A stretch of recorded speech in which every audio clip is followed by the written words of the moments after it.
스텝 1, 원리 꼼꼼히 준비되어 있는 내용 같이 살펴보도록 할게요.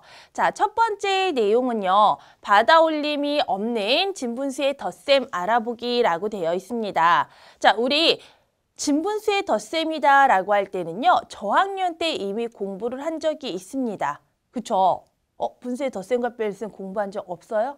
있죠. 자, 분수의 덧셈과 뺄셈 공부한 적이 있는데요. 그때와 지금이 달라진 게 무엇인지 확인해 볼게요. 자, 저학년 때에는요. 분수의 덧셈과 뺄셈을 한다라고 하였을 때 그 분수를 살펴보게 되면 분모가 어떻게 됐었어요? 그렇지. 분모가 같은 경우에 대해서만 분수의 덧셈과 뺄셈을 공부했었어요. 그런데 지금 보게 되면은요. 지금은 어때요? 4분의 1 더하기 6분의 1로 분모가 서로 달라졌어요. 이제는 우리가 분모가 서로 다른 상태에서 분수의 덧셈과 뺄셈을 공부할 거예요. 그러면 선생님이 들어가기 전에 먼저 알려줄게요. 자, 분모가 서로 다른 상태에 대해서는요. 분수의 덧셈과 뺄셈을 바로 할 수가 없어요. 왜? 분모가 서로 다르거든요. 그러면 우리는 무엇을 해줘야 되냐? 분모를 서로 같게 만들어줘야 된다라는 거예요. 자, 분모가 서로 같게 만들어준다라고 하는 것은 다시 말하게 되면 그렇지. 분모를 통분해주면 된다라는 거예요. 이미 우리가 앞에서 분모의 통분하는 방법 공부했어요? 안 했어요? 공부했어요.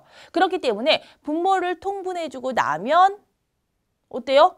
분모가 서로 같은 경우가 되기 때문에 분수의 덧셈과 뺄셈을 할 수가 있다라는 거예요.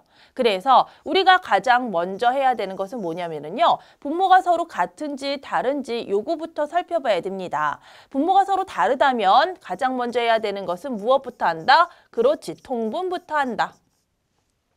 통분을 하고 난 다음에 그 다음에 계산을 할 수가 있는 거예요.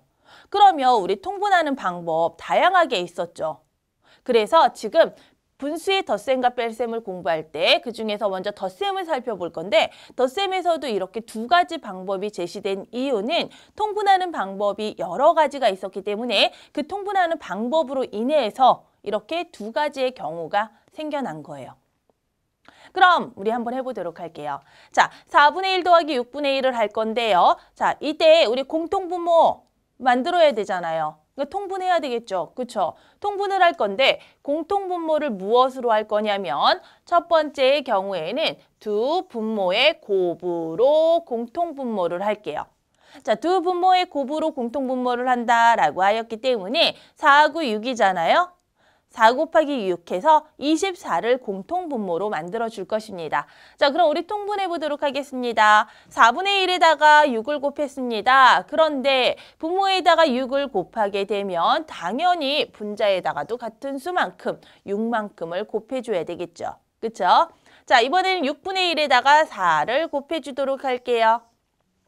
자, 그렇다면 4분의 1은 24분의 6이 되었고요. 6분의 1은 24분의 4가 되었습니다. 자, 이제 분모가 서로 24로 같으니 공통분모 24 그대로 적어주고요. 분자끼리만 덧셈을 해주면 되겠네요. 그러면 6하고 4를 더하는 것이기 때문에 이때의 계산 결과는 24분의 10이 됩니다. 자, 그런데 우리가 이미 앞에서 어떤 내용에 대해서 공부를 했냐면 더 이상 약분이 되지 않는 기약분수에 대해서 공부를 했습니다. 그래서 선생님이 기약분수의 부분을 공부할 때 분명히 여러분들한테 했던 말이 있습니다. 기억하고 있습니까? 이제 우리가 기약분수에 대해서 공부를 하였기 때문에 분수에 대해서 계산을 하고 난 다음에는 더 이상 약분이 되지 않은 기약분수의 형태로 정답을 적어줘야 됩니다. 라고 얘기했던 거. 기억하고 있어요? 자, 그렇다면 24분의 10이라고 하는 것은 기약분수가 아닙니다. 그쵸? 그래서 우리가 약분 들어갑니다. 2로 약분하게 되면 분모는 12가 되고요. 분자는 5가 되겠네요.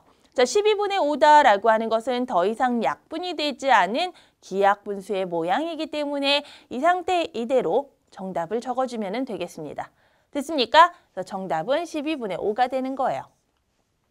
자, 그럼 두 번째 방법을 볼게요. 두 번째 방법. 자, 두 번째 방법이 나온 이유는 뭐냐면은요. 자, 분모의 곱을 공통분모로 만들면 물론 이렇게 계산을 해도 돼요. 그런데 만약에요. 수가 엄청 커지면 어떻게 될까요? 분모가 큰 수가 있을 경우에는 분모를 곱하게 되게 되면 수가 너무 커지잖아요.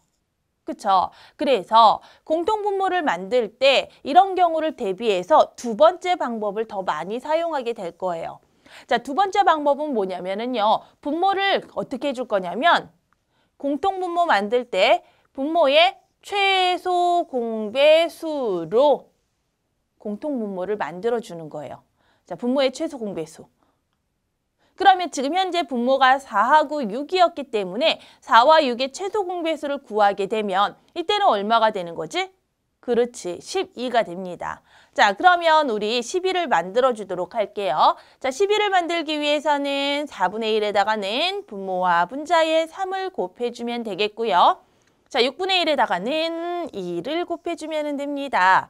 자, 결국 12분의 3에다가 12분의 2를 더해주는 것이기 때문에 공통분모 12 그대로 적어주고요. 그 다음에 분자끼리만 더해주면 12분의 5라는 정답이 나오겠죠. 됐어요? 그래서 우리는 공통분모를 만들 때 여러 가지 방법이 있기 때문에 덧셈하는 방법도 이렇게 다양하게 나오는 거예요. 됐습니까? 자, 그러면 우리 한번 예를 들어서 보도록 할게요. 예를 들어서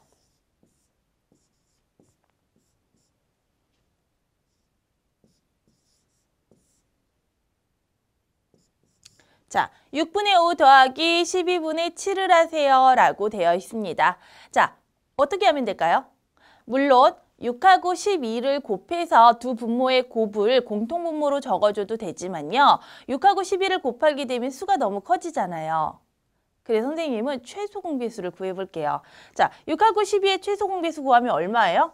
6하고 12이기 때문에 6으로 바로 되죠. 6일은 6, 6이 12. 그러니까 최소 공배수는 12네요. 그럼 6분의 5에다가 몇 배를 해주면 돼요?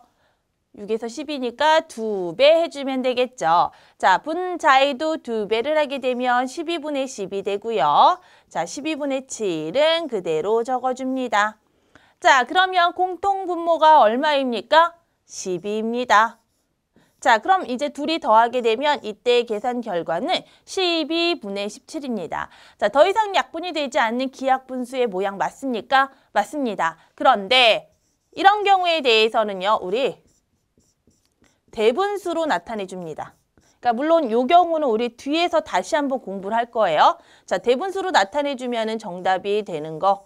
요 뒤에서 다시 할 거니까 일단 계산을 할 때에는 분모의 최소 공배수를 이용해서 계산을 해주고 그 다음에 계산 결과가 나왔을 때는 대분수로 나타내 주면 된다라는 거.